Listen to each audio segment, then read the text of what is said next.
Good afternoon, good evening, everybody. My name is Anthony DeSimone with another edition of Penguins Pointers tonight. Real quick, we're going to go through some headlines in case you've been under a rock. First of all, Penguins did make a trade last week. They got Carl Hagelin in exchange for David Perron and Adam Clendening. Real quick, just want to say no disrespect to David Perron or Adam Clendening. Neither of them were really working out too well for the team, so we kind of did a little bit of a trade here, and I feel like we got a little bit of the better end of the deal here, as Carl Hagelin's going to bring a lot of speed and a little bit of more aggressive physical play to the team, which if you've been watching the last two games, you've noticed just how fast of an athlete he is.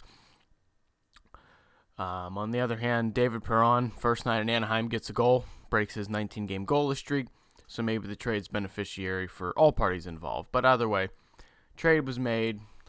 Let's see what Carl Hagelin can bring to the Penguins. Last three games, real quick. Tampa Bay Lightning was an overtime loss 5-4. Carolina Hurricanes, we swept 5-0. And we lost to the St. Louis Blues on the road 5-2. So some thoughts, like I said, the trade was necessary. We needed a little bit more speed on that second line, and now that you have Hagelin with Kessel and Malkin leading that charge, you got two very fast wingers to help Malkin out.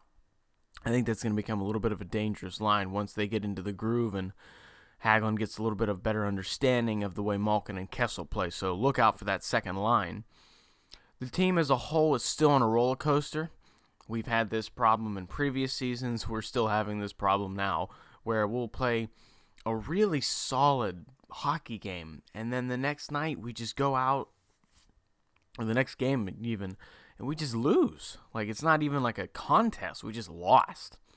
And that's what happened here again. You know, we had a heartbreaking loss against Tampa Bay, go and beat up Carolina 5-0, and then the next night go on the road to play St. Louis, and they clobber us in the third period because we couldn't finish the game. It was 2-2 at the second intermission, and we couldn't get a goal in the third period, and they just went all over us. So I'm not sure what that is or why that is. You know, part of it is going back to the thought I said about 60 minutes of hockey. Maybe they're still not doing that, but they're still on that roller coaster, and that's not going to help. And that, you know, when it comes to getting a winning streak, which is my third point down below, they need a winning streak here. We haven't had a winning streak since, and a winning streak by definition is 3 games or more. But we haven't had a winning streak since I think last year. Sometime in November was the last time we had a 3-game winning streak, and that was under Johnson. That wasn't even under Sullivan. Sullivan, the most he's got was 2 games in a row. Every single night it's win, loss, overtime loss, shootout loss, win. I mean, we're not getting a winning streak here, and that's why we're stuck on the lower half of the standings here. We're not getting anything. Look at some of the league standings around here. Florida had a 10-game winning streak. They've lost 4 in a row, though, so it's kind of negated it. But Chicago's looking for 13 in a row coming up. I mean, it's just, you need some winning streaks going on. The Capitals at one point had 7-game winning streak. At least get 3 to get some momentum under your belt. It just feels like every time we get something good going, it gets shut down by a debilitating loss. So we need to get a winning streak started, and maybe we'll get it started with our next game, as it'll be our good old interstate rivals. We'll get to that shortly. But the fourth point, and this is something that, you know, I was reading through some comments, listening to some other podcasters and sports analysts. Is Jeff Zatkoff worth starting?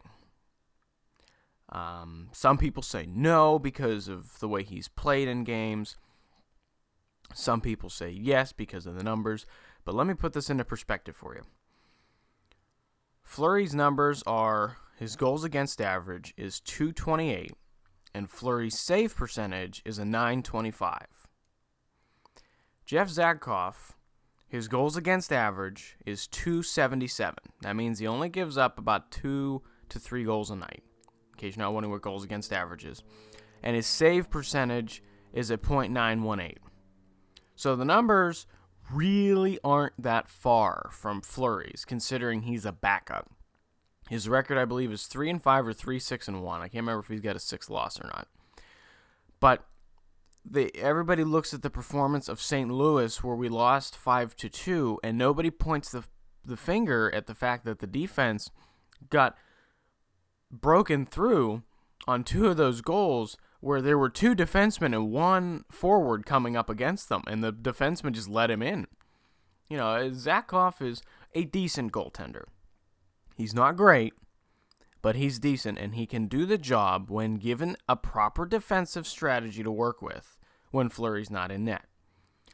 And plus, the players have to understand that Jeff Zatkoff is no Marc-Andre Fleury. He will not be able to make those one-on-one saves. He's just not that good. What needs to happen is they need to play a little bit more conservative when Zatkoff's in net and help him out on the defensive zone. Sure, that means you're not going to be able to score 4 or 5 goals a night on that game, but if you're playing good defense, you'll only need 2 or 3 to win because you won't be giving them up. But Jeff Zatkoff, I still think, is worth keeping. Some people say we need to trade him. I just think that maybe this week's decision was not a good decision by the coaching staff. Carolina is no disrespect to Carolina, but they're a much lesser hockey team than the St. Louis Blues are this year. St. Louis Blues are having a great season. They're a tougher team than Carolina. We should have had Fleury in against St. Louis. Not Carolina. We didn't need him against Carolina. He had 21 saves. You could have put Jeff Zatkoff in that night, and we would have been fine if he gave up a goal or 2 because we scored 5. So I just think that was a bad coaching decision. And, of course, Zatkoff's going to get the heat instead of the coaching staff because Jeff Zatkoff is the backup goaltender, and nobody ever likes the backup goaltender for some reason. But what are you going to do? But just a thought for you. Think about the way they're using Zatkoff, and maybe it's not all the blame to go on him. And lastly, the last point I want to make, production from star players in the month of January is finally near the level it should be at. In the month of January, I'm going to run down the list. Crosby has 10 points. Malkin also has 10 points. Phil Kessel has 6, and Kessel and Letang has 11 points in the month of January, and there's still 10 days to go in the month and a couple games to play. So we're finally seeing some production from the star players, and it's showing up on the scoreboard. We're able to get a couple more goals each night. Sadly, they're not resulting in more wins, but that goes back to that luck thing, and it goes back to the 60 minutes hockey that the Penguins just still have not figured out that this sport is a 60-minute hockey game, but I digress. So let's jump over to the standings here real quick. As you can see, the Washington Capitals are still, they're being the Washington Capitals. 46 games in, they have 73 points. That is now 18 points ahead of second place. So, they're going to need to have a debacle if anybody's even going to come close to them. So I think I can almost assure you the Capitals are going to win the Metro this year, if not the Eastern Conference title in terms of standings by the end of the year. Below them, like I said, Rangers and Islanders are still fighting for 2 and 3. Down in the Atlantic Division, the Panthers, after winning 10, have lost 4 and have remained stagnant, sitting at 57 points, which has allowed the Red Wings and the Lightning and the rest of that pack to pull up with 54 points. All 3 teams have played their 46 games. The wild card spot is now held. Number 7 is the Bruins with 53 points. The Devils retake the number 8 wild card spot with 51. In the hunt is tighter than ever. Between 8th place and 13th in the Eastern Conference is 3 points. The Senators have 50, the Canadiens have 50, the Penguins 49, the Flyers 48, and the Hurricanes 48. So this thicket of teams just seems to really like to hang around each other each night because nobody really wants to get a winning streak going for any of them. They all just kind of want to hang around and cluster in the wild card and in the hunt sections. But Penguins currently, after their last couple games, have fallen and sit in 11th place. But like I said, they're really technically only 2 points out of the wild card, so don't look at the number on the left, look at the points on the right. So, and in reality, if you look even higher, they're not too far away from the Islanders and Rangers, despite the Penguins' roller coaster of a month since Sullivan's been around. They're still within reach of grabbing one of the spots in the Metro. But let's get on to tonight's game. Philadelphia Flyers. We finally get to see our cross-state rivals. It's been a couple months into the hockey season, so and this is going to be one of our bigger rivalries that we play. Currently, the Flyers are 20-16-8, which gives them 48 points. They're 6th in the Metro behind us, and they're 12th in the Hunt behind us.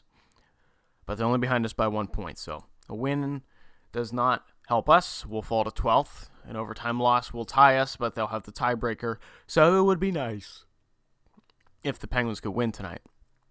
But should be a very interesting and physical game. These two teams haven't played since April, so this will be a really good matchup. They're only played 4 times this year. 2 of them fall on the last week of the hockey season. So some tips to win tonight that I think the Penguins need to do. Once again, I said it last time, I'll say it again. They need to score first. We can't keep playing catch up. We tried it in St. Louis, and we lost. We scored first in Carolina, or against Carolina, and we won. Get the first goal. You have such better chance of winning the hockey game if you can just score the first goal. There's a ton of talent on this team.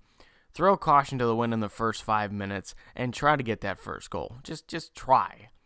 You know, it's a home game. It's going to be a fiery crowd because it's Philadelphia. Go out there in the first 5 minutes and throw it all on the ice and see if you can get that first goal, because that'll strap Philadelphia for momentum, and it'll really get the crowd going after this rivalry has been quiet for a few months since we haven't played them. Number 2, be physical. Philadelphia is a rough and tough hockey team. They don't like us. The Penguins don't like them. It's a classic cross-state rivalry. There's going to be hits. There's going to be cheap shots. I'm sure there'll be a fight at some point tonight. There'll be penalties, so there'll be a lot of opportunities on the power play. But be physical, and that's something I'm not seeing from the Penguins this year. They're not hitting. They're not hitting any of those punishing blows that, when you're up on the boards, make the defenders think twice about going after that puck full speed when they know you're right behind them. Be a little more physical, especially it's Philadelphia. Let's beat them up a little bit because they're right behind us. Third, the power play. Something I want to mention: Philadelphia's power or penalty kill is not good this season. Ranked 24th in the NHL with a 79% save conversion. So only 79% of the time do they stop the opponents when they're shorthanded. The Penguins have done well with their power play, excluding the last 2 games. They've pulled up to now 15th in the NHL from their dismal 30th that we were at for a while. So the power play is getting better. This is a good opportunity. We're playing a team that does not have a good penalty kill. I'm sure there'll be penalties tonight. Take advantage of those and try to get goals off those. So, other than that, I'm sure it'll be a really fun game to watch. There might be a headline or 2 about this one if we get any fights or anything, which I'm hoping for. I'm really hoping for a fight. I haven't seen a fight out of the Penguins this year that actually was, really energizing and entertaining. So maybe we'll see one against Philadelphia. But it's just always fun to watch these two teams play. So hopefully you guys will be tuning in tonight. Puck does drop at 7:30. But as for me, I am done for you guys. Thanks for listening. If you haven't already, subscribe to the channel, like the video below, and I will catch you guys next time. Go Pens!